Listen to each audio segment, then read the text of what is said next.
Just hurt the industry significantly when we could say, okay, it's gone over, we can place it over into this other area now through the CDA and through regulatory practices. Let's call it purgatory.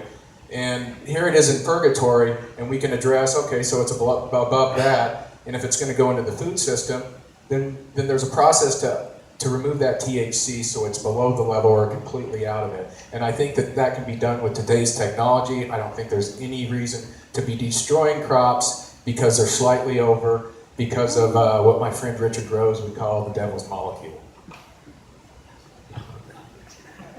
Hi, I'm David Bush. I'm an industrial hemp business attorney.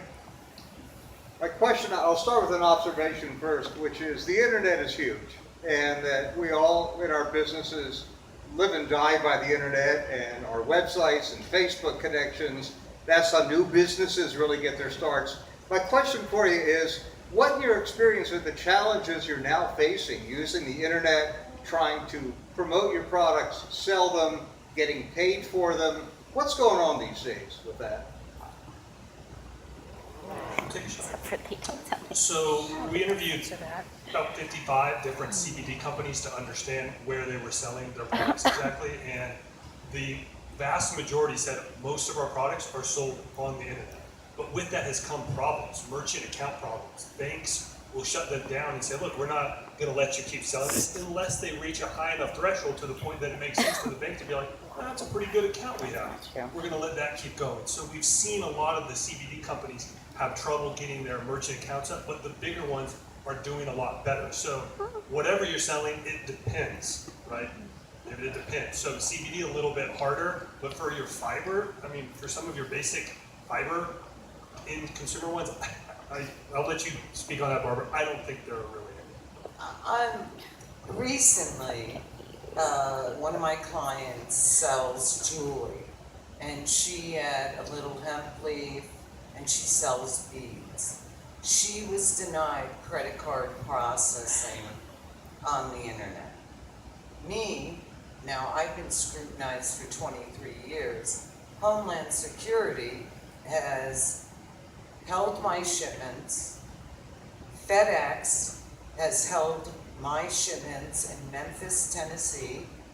The only one they let go was the Metropolitan Opera House.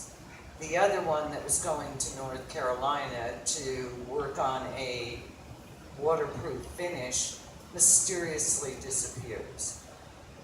And we've got to discern what the subject matter is here.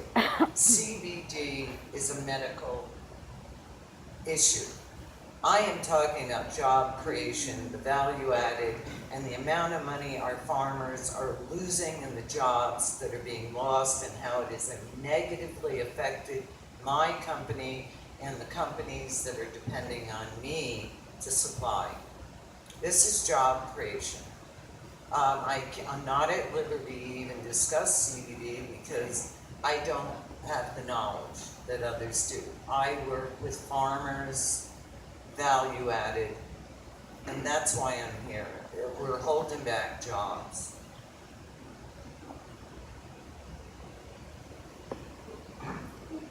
We're in the same bucket as marijuana when it comes to banking. What's the foreseeable future on banking?